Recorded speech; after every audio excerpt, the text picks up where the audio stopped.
नमस्कार साथियों, आप सभी का बहुत बहुत स्वागत है आज का इस क्लास में।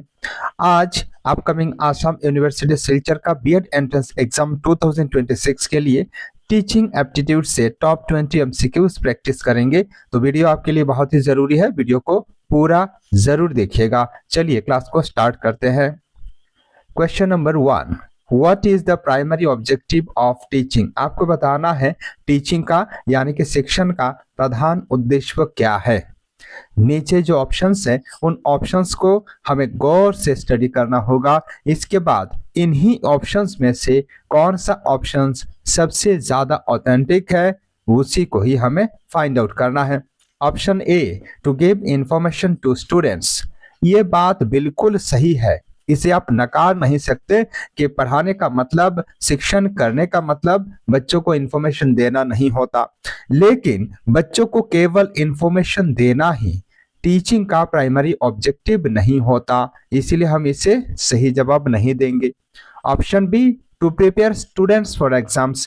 ये भी बात गलत है। हालांकि प्रैक्टिकली बच्चों को एग्जाम के लिए ही तो प्रिपेयर करवाने के लिए हम करवाते हैं टीचिंग, लेकिन ये टीचिंग का प्राइमरी ऑब्जेक्टिव नहीं है। ये सेकेंडरी यानी कि दूसरा जो अनइम्पोर्टेंट ऑब्जेक्टिव्स है उनमें शुमार है, इसीलिए इसे भी हम सही जवाब नहीं देंगे। Option C, to facilitate learning and all round development. Yes, this is the correct answer, क्योंकि टीचिंग का मतलब ही होता है बच्चों का सर्वांगीण विकास करवाना। बच्चों का जो लर्निंग है, शिक्षण है, शिक्षण का उद्देश्य वही है बच्चों का जो अधिगम है, लर्निंग और सर्वांगीण विकास करवाना। इसीलिए ऑप्शन सी इसका सही जवाब हो सकता है। और option D, to maintain classroom discipline. अवश्य ही एक कक्ष में जब शिक्षक प्रवेश करते हैं तब शिक्षक का जरूर उद्देश्य होता है कि डिसिप्लिन कहीं ना कहीं सही तरीके से बरकरार रहे। कक्षा में डिसिप्लिन को मेंटेन किस तरीके से करना है वो शिक्षक को ही करना पड़ता है निर्धारण, लेकिन ये डिसिप्लिन मेंटेन करना ही टीचिंग का प्रधान उद्देश्य नहीं है। इसीलिए इस प्रश्न का सही उत्तर ऑप्शन सी होगा। आगे बढ़ते हैं question number 2, Which of the following is the most important quality of a good teacher? आपको बताना है निम्न में से कौन सा क्वालिटी एक अच्छे शिक्षक के लिए सर्वाधिक महत्वपूर्ण है।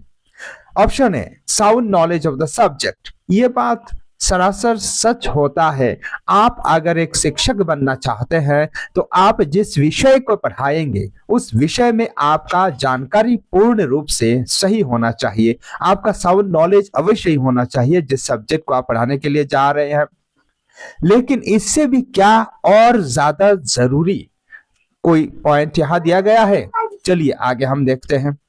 Option B, punctuality and sincerity. देखिए ये बहुत ही महत्वपूर्ण होता है, सिर्फ और सिर्फ टीचर ही नहीं, कोई भी प्रोफेशन में आप जाइए, वहां अगर आपको बहुत ही शानदार तरीके से कार्य करना है तो आपका डिसिप्लिन, आपका पंक्चुअलिटी, आपका सिंसियरिटी अवश्य ही होना चाहिए। ध्यान से आपको काम करना है, जो भी आपका दायित्व है, जो भी आपका ड्यूटीज है। लेकिन यह भी एक गुड टीचर का प्राइमरी क्वालिटी नहीं है, मोस्ट इंपॉर्टेंट क्वालिटी नहीं है। इससे भी ज्यादा इंपॉर्टेंट कोई क्वालिटी है या नहीं, चलिए हम आगे देखते हैं। Option C, effective communication skills. देखिए टीचिंग एक ऐसा प्रोफेशन है जिसमें हमें कम्युनिकेट करना होता है, बच्चों के साथ वार्तालाप करना होता है। तो वार्तालाप करना एक जरूरी स्किल होता है, लेकिन यह भी सबसे इंपॉर्टेंट स्किल नहीं होता है। आगे हम इससे ज्यादा इंपॉर्टेंट कोई स्किल, इससे ज्यादा इंपॉर्टेंट कोई क्वालिटी एक अच्छे शिक्षक का पाते हैं कि नहीं, चलिए देखते हैं। Option D, ability to ensure and motivate students. बच्चों को मोटिवेट करना और बच्चों का जो नॉलेज है, बच्चों का जो सीखने का तरीका है, बच्चों का जो सीखने का मानसिकता है, उसे तैयार करना एक शिक्षक का सबसे जरूरी ड्यूटी होता है, सबसे जरूरी क्वालिटी होता है।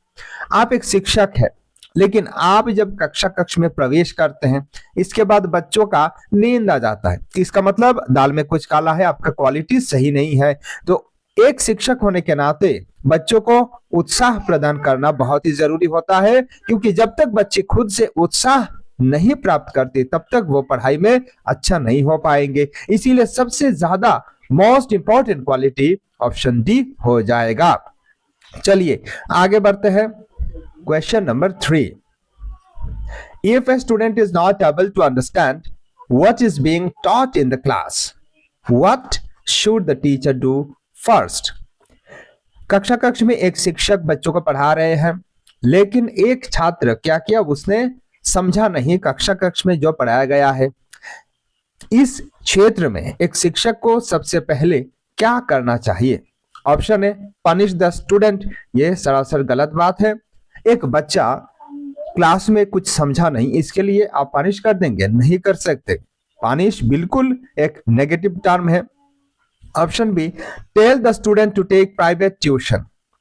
देखिए वैसे भी सरकारी जो शिक्षक होते हैं उनको प्राइवेट ट्यूशन करना मना है, लेकिन सरकारी जो डॉक्टर होते हैं उनको डॉक्टरी करना बिल्कुल अलाव है, जायज बात है। तो ये काम बिल्कुल आप नहीं कर सकते। आप अच्छा ट्यूशन लगा दीजिए, आप भी एक शिक्षक हो और आप इसके उपरांत भी बोल रहे हो कि और किसी को ट्यूशन करने के लिए लगा देना, यह बिल्कुल गलत बात है। Option C, change the method of teaching to suit the student, यह बिल्कुल सही बात है, क्योंकि जब सीधी उंगली से घी नहीं उड़ता है तब हमें उंगली टेढ़ा करनी पड़ती है। इसका मतलब जिस तरीके से आपने बच्चों को पढ़ाया उस तरीका को ही आप बदल करके देखिए, जरूर बच्चा को समझ में आएगा। यानी कि जब हम बच्चों को पढ़ाएंगे, पढ़ाने के बाद जब हम होम टास्क देंगे, असाइनमेंट्स बच्चों को देंगे, इसके बाद हमें मालूम पड़ जाता है किसको समझ में आया है, किसको समझ में नहीं। इसीलिए हम क्या करेंगे, जिस मेथड से पढ़ाने के बाद मान लीजिए हमने डेमोन्स्ट्रेशन मेथड का प्रयोग किया, लेकिन डेमोन्स्ट्रेशन मेथड से काम नहीं हुआ, एक बच्चा सही तरीके से समझ नहीं पाया, तो हम क्या करेंगे, और कोई मेथड, प्ले वे मेथड का प्रयोग करेंगे, इंटरेस्टिंग मेथड का प्रयोग करेंगे, और इसी के बदौलत वो बच्चा सीख जाएगा। इसीलिए ऑप्शन सी इसका सही जवाब हो सकता है। लेकिन फिर भी टीचिंग एप्टीट्यूड में जो क्वेश्चंस है ये साइकोलॉजिकल क्वेश्चंस होती है, प्रैक्टिकल आधारित क्वेश्चंस होते हैं, इसीलिए हमें ऑप्शंस में जो जो दिया गया है उन्हीं में से सही क्या होगा, सबसे ऑथेंटिक जो ऑप्शन है उसी को फाइंड आउट करना होता है। Option D, ignore the student and continue teaching, आपको वो बच्चा समझे या ना समझे आपको कोई फर्क नहीं पड़ता, आपको आगे पढ़ाते ही चले जाना है, ये सरासर गलत बात है। आप कक्ष में पढ़ा रहे हैं और बच्चा कोई समझ पाए या ना पाए ये जरूर आपका कंसर्न रहने वाला है, इग्नोर करने से काम नहीं चलेगा।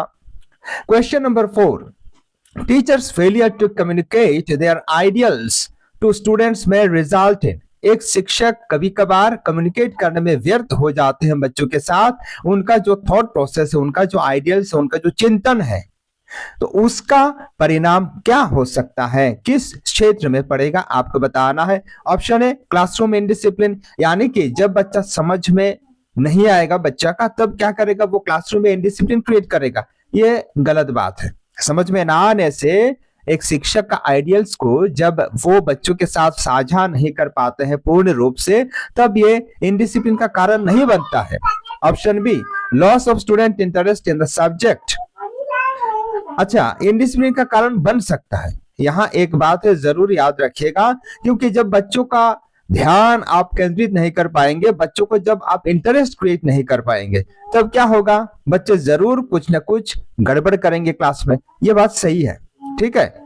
Option B, loss of student interest in the subject, ये भी बिल्कुल सही बात है, क्योंकि आप जब सही तरीके से बच्चों को समझा नहीं पाएंगे, इसी के कारण बच्चों का जो इंटरेस्ट है विषय के प्रति वो धीरे धीरे कम होता जाएगा, ये भी सही बात है। Option C, increased absence of students, ये भी सही बात है, क्योंकि जब बच्चों को समझ में ही नहीं आएगा तो धीरे धीरे बच्चे आपका कक्षा में आना ही बंद कर देंगे, आना कम कर देंगे, ये भी सही बात है। उनको इंटरेस्ट जब तक आप क्रिएट नहीं कर पाएंगे तब तक ये आपका कक्षा में दिलचस्पी नहीं दिखाएंगे। इसीलिए इस प्रश्न का सही उत्तर हो जाएगा option D, all of the above. ठीक है, वीडियो यदि अच्छा लग रहा है तो वीडियो को जरूर लाइक करने के साथ साथ आपका मन में कोई सुझाव है, कोई सवाल है, तो आप हमें वो भी बेझिझक कमेंट सेक्शन में दे सकते हैं, बता सकते हैं। क्वेश्चन नंबर 5, और यह जो क्वेश्चन है ये Guwahati university B Ed entrance exam के लिए भी जरूरी है, Tezpur university B Ed entrance exam के लिए भी जरूरी है। Dibrugarh university B Ed entrance exam के लिए भी जरूरी है, इसलिए आगे अपना दोस्तों में वीडियो को जरूर शेयर करना। Which method of teaching encourages the most active participation of students? निम्न में से कौन सा शिक्षण का पद्धति सबसे ज्यादा एक्टिव पार्टिसिपेशन बच्चों का इंश्योर करता है, उत्साह प्रदान करता है, यानी कि सक्रिय रूप से बच्चे निम्न में से कौन सा मेथड में, कौन सा पद्धति में शामिल होते हैं? Option A lecture method. Lecture method एक क्लासिकल मेथड है, एक बहुत ही शिक्षक केंद्रित पद्धति है, इसमें बच्चों का एक्टिव पार्टिसिपेशन नहीं होता है। ऑप्शन बी डिस्कशन मेथड, ये हो सकता है सही जवाब, क्योंकि डिस्कशन मेथड में सभी बच्चों को एक्टिवली पार्टिसिपेट करवाना पड़ता है, सभी बच्चे एक्टिवली पार्टिसिपेट करते हैं, क्योंकि जो भी उसमें पढ़ाया जाता है वो सारे के सारे बच्चों को लेकर के शामिल करके पढ़ाया जाता है। ऑप्शन सी डेमोन्स्ट्रेशन मेथड, देखिए डेमोन्स्ट्रेशन मेथड में टीचर ज्यादा एक्टिव रोल प्ले करते हैं, जो भी है वो शिक्षक डेमोन्स्ट्रेट करके दिखाते हैं, इसीलिए इसमें बच्चों का उतना ज्यादा एक्टिव पार्टिसिपेशन एंश्योर नहीं होता है। और टेक्स्ट बुक मेथड, ये भी बिल्कुल शिक्षक केंद्रित मेथड है, इसमें सारा का सारा दारोमदार टेक्स्ट बुक पर ही थोपा जाता है, इसीलिए इस प्रश्न का सही जवाब ऑप्शन बी ही होगा। Question number 6, micro teaching is most effective for, आप जब बीएड एंट्रेंस एग्जाम क्रैक करके बीएड में एडमिशन ले लेंगे, इसके बाद आपको क्या करना पड़ेगा? माइक्रो टीचिंग करना पड़ेगा, कुछ बच्चों को आपको पढ़ाना पड़ेगा, इंटर्नशिप आपको दिया जाएगा, आप स्कूल्स में जाकर के बच्चों को पढ़ाएंगे। तो इसे क्यों करवाया जाता है? ये क्या होता है? ये असल में प्रैक्टिस होता है, आपका टीचिंग स्किल कितना बढ़िया हुआ है उसी को जांच करने के लिए, परखने के लिए यह करवाया जाता है। Option A preparation for competitive exams, या कॉम्पिटिटिव एग्जाम्स की तैयारी नहीं होती है। Option B improving classroom management, classroom management आप किस तरह कर रहे हो उसे और शानदार करने के लिए भी माइक्रो टीचिंग करवाया नहीं जाता है। Option C practising specific teaching skills, ये सही बात है, क्योंकि निर्दिष्ट रूप से आपका जो टीचिंग स्किल है ये सही हुआ है या नहीं उसी को प्रैक्टिस करवाने के लिए, यानी कि टीचिंग प्रैक्टिस करवाने के लिए माइक्रो टीचिंग करवाया जाता है। Therefore, option C is the correct answer of this question and option D evaluation of student performance। देखो यहाँ स्टूडेंट का कोई परफॉर्मेंस को इवेलुएट नहीं किया जाता, यहाँ जो टीचर है, जो अपकमिंग समय में टीचर बनने वाले हैं, उन्हीं का यहाँ क्या किया जाता है? उन्हीं का प्रैक्टिस करवाया जाता है, ना कि इवेलुएशन करवाया जाता है। चलिए आगे बढ़ते हैं। Question number 7, when a student asks a question for which the teacher has no immediate answer, the teacher should, कभी कभार ऐसा होता है बच्चे कोई ऐसा सवाल पूछ लेते हैं कक्ष में जिसका सही जवाब एक शिक्षक को पता नहीं होता, तब शिक्षक को क्या करना चाहिए? ऐसा एक सवाल बच्चा ने पूछ लिया जिसका जवाब आपको तुरंत देना नहीं आ रहा है, आपको मालूम नहीं पड़ रहा है कि इसका सही जवाब क्या होगा, उस क्षेत्र में क्या करना चाहिए? Option A rebuff the student for asking such a question, आप उस बच्चा को क्या करोगे? उसको आप रिबफ करोगे, यानी कि उस बच्चा को आप धमकाओगे कि नहीं ये तूने क्या पूछ लिया, ये तो तुम्हें पूछना नहीं चाहिए था, ये तो सिलेबस के बाहर है। ऐसा कुछ आपको नहीं करना चाहिए, आप डरा धमका नहीं सकते बच्चों को। ऑप्शन बी गिव ए वेग आंसर टू सेव फेस, आपको अपना इज्जत बचाने के लिए एक गलत सलत अजीब सा जवाब दे देना है, जो आपको नहीं आता है वो आप घुमा फिरा करके बता देंगे। ये सही बात नहीं है, ये राजनेताओं का कार्य है, ये शिक्षक होने के नाते आप नहीं कर सकते, बच्चों को गुमराह नहीं कर सकते।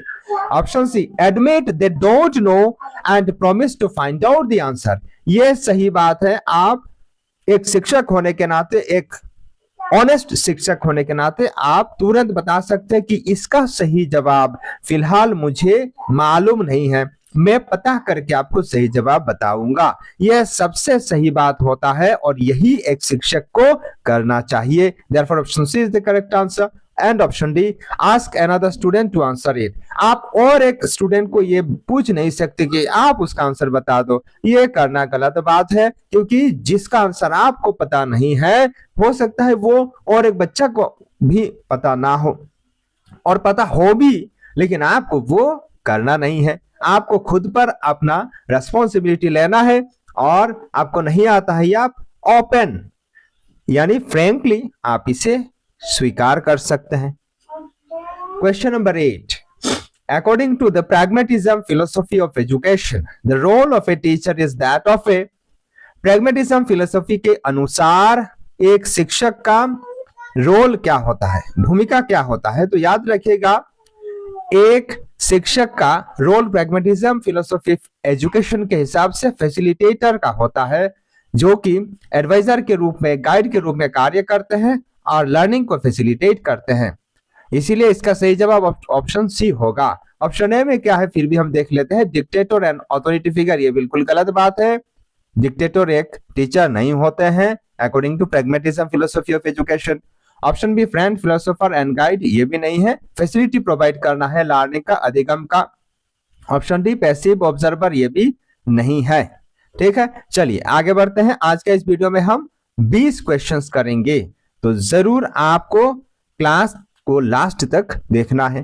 Question number 9, the zone of proximal development, जिसे संक्षेप में जेडपीडी कहा जाता है, is a concept proposed by. तो जेडपीडी किसने दिया है? यह जो कॉन्सेप्ट है, यह जो धारणा है, ये लेव वाइगोट्स्की ने दिया है। Therefore, the correct answer of this question is option B.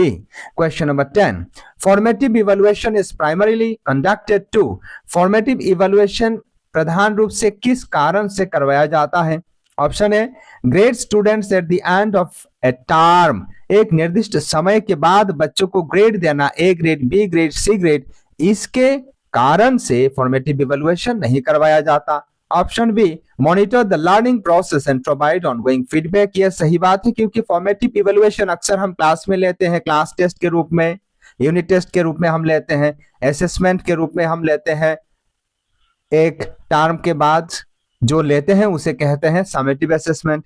लेकिन ये कंटिन्यू होता है, ऑनगोइंग प्रोसेस है, और इसे लेने का यानी कि फॉर्मेटिव इवैल्यूएशन करवाने का उद्देश्य वही होता है, बच्चों का कहाँ गड़बड़ी है उसे हमें फाइंड आउट करना होता है और उनको फीडबैक देना होता है कि आपको इस क्षेत्र में और ज्यादा सुधार लाने का प्रयत्न करना चाहिए।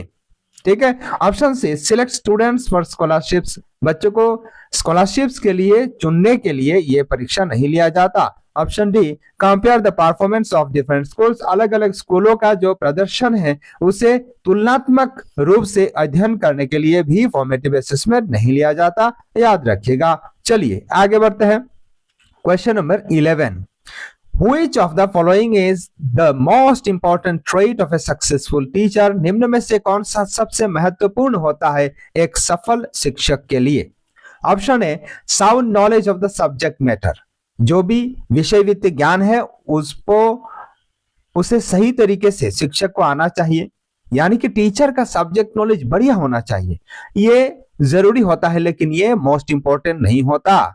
Option B, maintaining strict discipline in the classroom, ये गलत बात है। स्ट्रिक्ट डिसिप्लिन जब आप मेंटेनिंग करने के लिए जाओगे, मेंटेन करने जाओगे, तब आपको क्या करना पड़ेगा? बच्चों को धमकाना पड़ेगा, पनिश करना पड़ेगा, जो कि आप नहीं करते।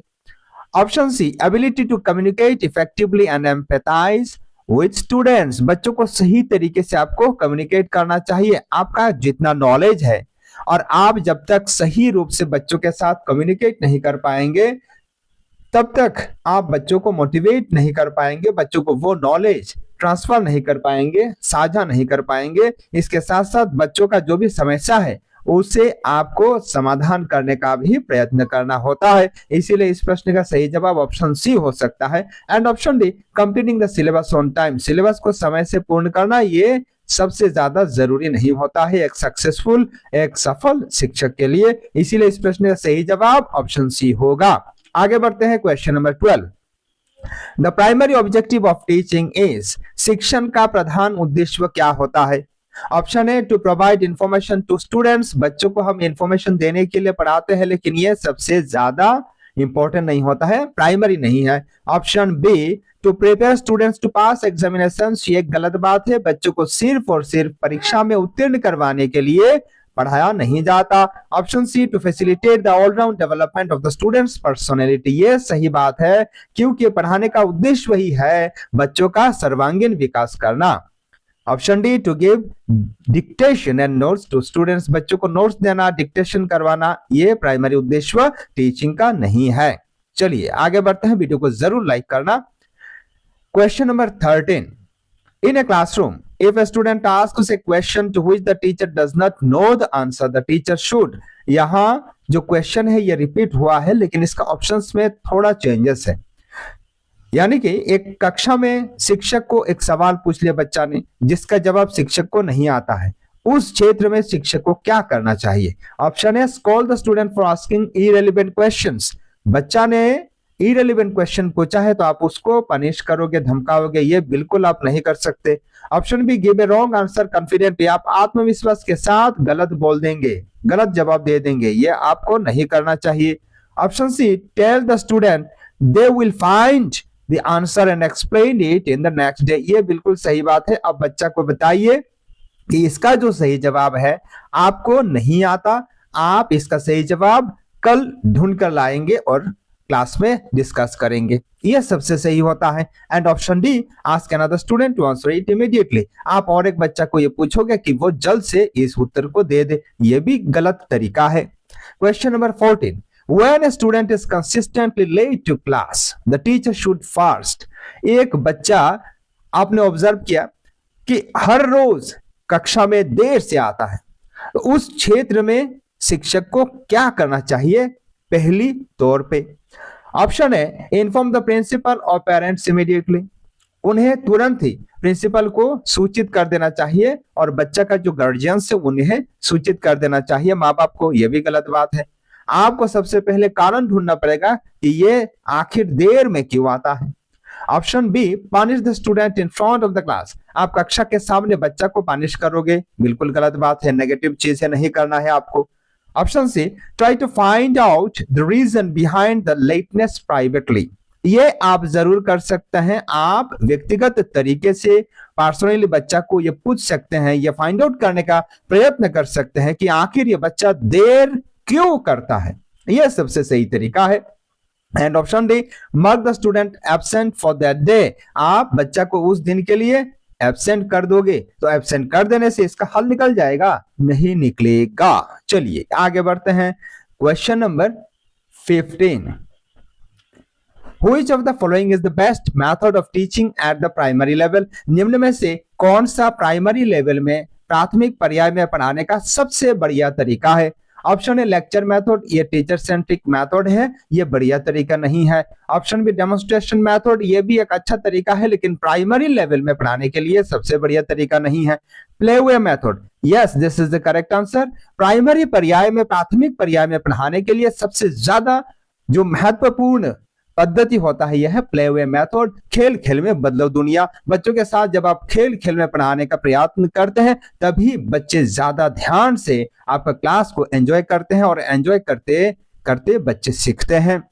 Option D, text book reading, यह भी गलत तरीका है। प्राइमरी क्या, ये कोई भी पर्याय में आप सही तरीके से इस जो text book reading, text book को आप पढ़ेंगे तो बच्चे बहुत ही शानदार तरीके से सीखेंगे। आपका कक्षा में मन लगाएंगे? नहीं लगाएंगे।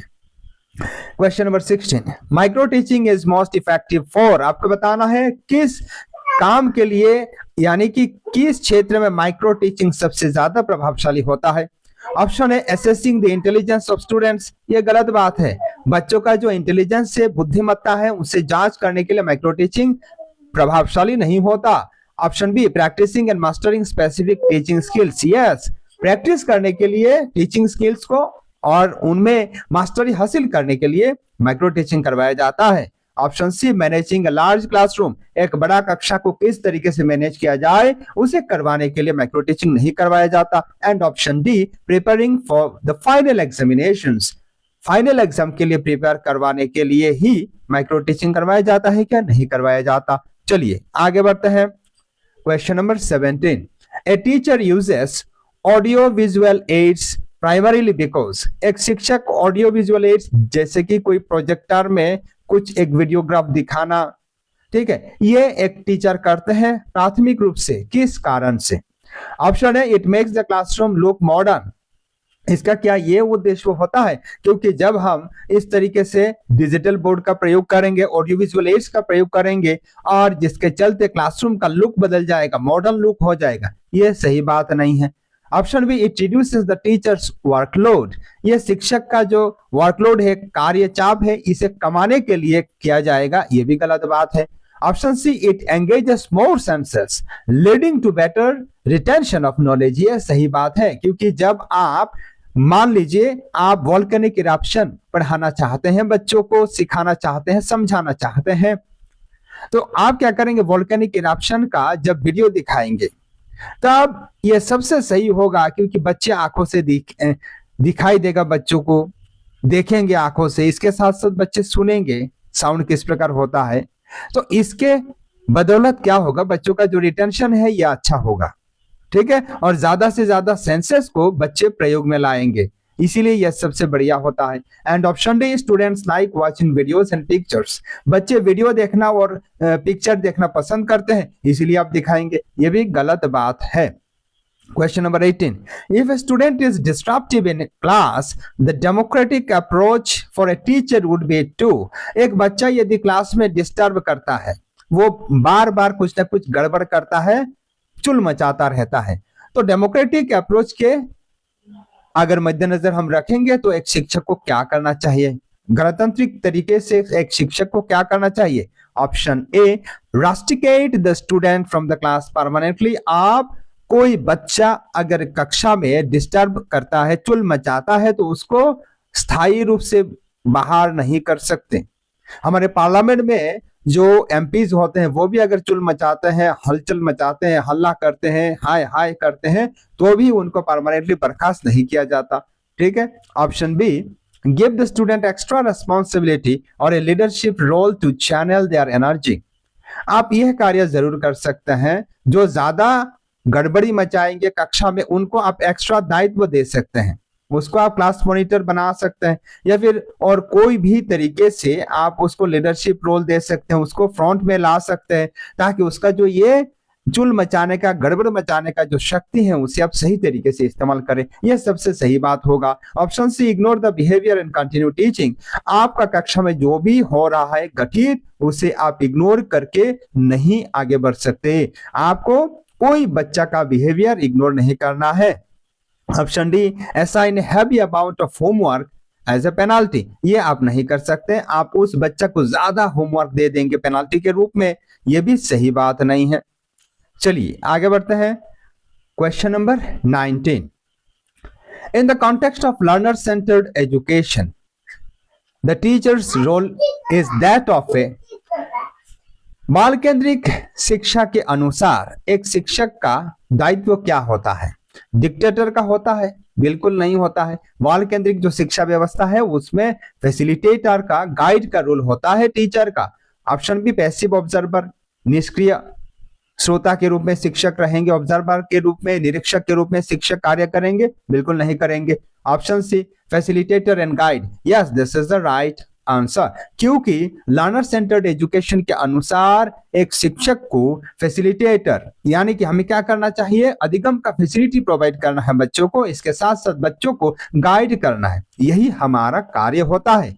And option D, sole source of knowledge, ये बिल्कुल गलत बात है, सारा ज्ञान का जो भंडार है, ज्ञान का जो सोर्स है, मूल सूत्र है, वो शिक्षक नहीं होते। चलिए आगे बढ़ते हैं। Question number 20 and this is the last question of today's video. According to Bloom's taxonomy, which of the following represents the highest level of cognitive learning, आपको बताना है ब्लूम के टैक्सोनॉमी के अनुसार निम्न में से कौन सा highest level of cognitive learning है। तो ब्लूम्स टैक्सोनॉमी पर हम आने वाले वक्त में और किसी दिन बहुत ही बढ़िया तरीके से, शानदार तरीके से डिस्कस करेंगे। तो इस प्रश्न का सही जवाब हो जाएगा ऑप्शन डी, क्रिएटिंग और इवेलुएटिंग समथिंग न्यू, यही ब्लूम का जो टैक्सोनॉमी है। हालांकि ये जो ब्लूम टैक्सोनॉमी है इसका पिक्चर मैं यहां लगा रहा हूं, तो इसमें क्रिएटिंग और इवेलुएटिंग सबसे highest level of cognitive learning होता है। डियर स्टूडेंट्स, आज का वीडियो में बस इतना ही, मिलते हैं आपसे अगले वीडियो में और एक शानदार टॉपिक के साथ। तब तक के लिए आप इसी प्रकार पढ़ाई करते रहिए, आगे बढ़ते रहिए। नमस्कार, जय हिंद।